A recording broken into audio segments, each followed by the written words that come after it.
Hello everyone, welcome back to my YouTube channel.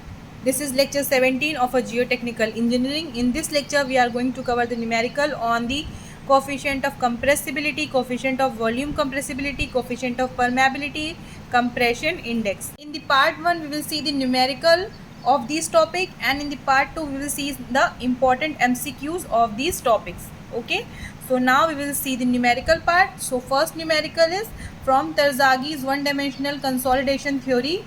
Okay, if the coefficient of consolidation given as 1.346 multiplied by 10 raised to the power minus 4 centimeter square per second, void ratio is given as 0.9 and E1 is equals to 0.7, and effective normal stresses are 180 kilopascal and 300 kilopascal.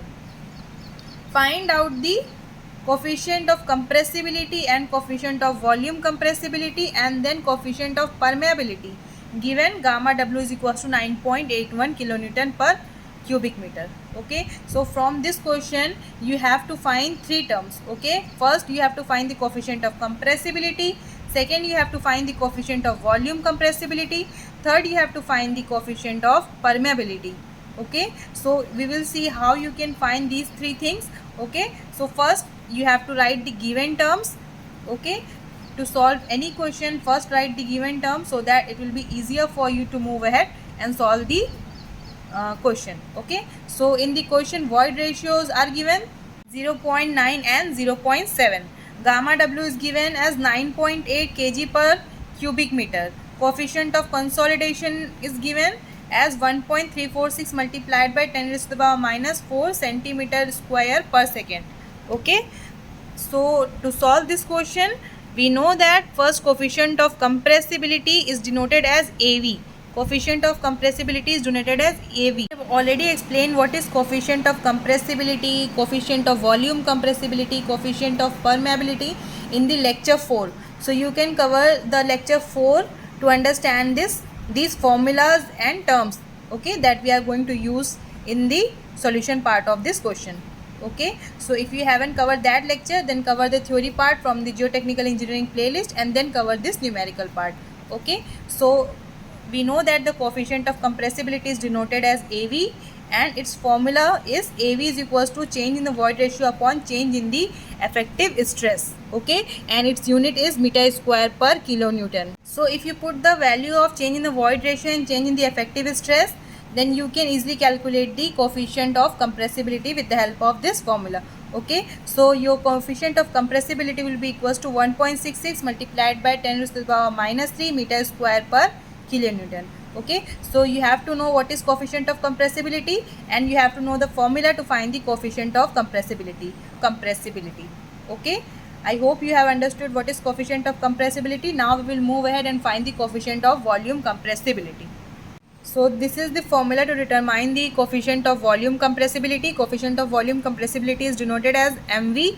So MV is equals to AV. AV is the coefficient of compressibility upon 1 plus initial void ratio. Okay, so write the value of coefficient of compressibility that we have calculated and then write the value of initial void ratio, then you can easily find the coefficient of volume compressibility. So this formula is important. You have to know this formula so that you can find the coefficient of volume compressibility.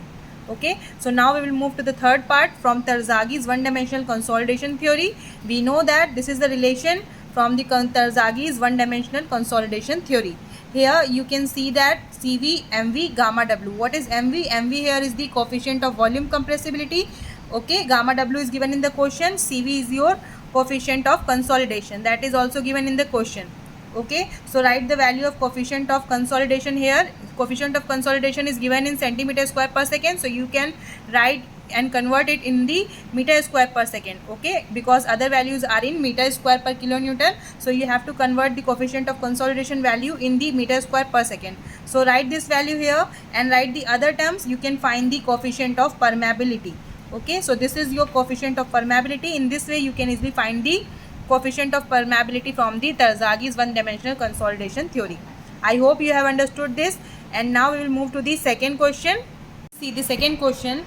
if the void ratio is E1 is equals to 0.9 and E2 is equals to 0.7 and effective stress increases from 180 kilopascal to 300 kilopascal, show the graph between the void ratio and the effective stress for NCC soil and OCC soil on the arithmetic scale. Okay, so you have to show the rough graph between the void ratio and effective stress on arithmetic scale. Consider if it is NCC soil or it is for the OCC soil. Okay, so first write the given terms. So void ratios are given right here.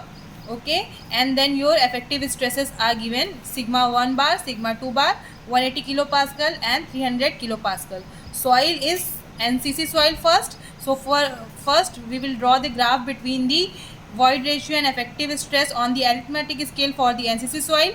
So in the lecture I have already explained that the graph between the void ratio and effective stress on arithmetic scale for the NCC soil is concave and for the OCC soil it is convex. Here void ratio 1, okay, extend this line and then down it to the 180 kilopascal. Okay, so this will be the point 1 and then this for the void ratio 2, this is will be your point 2.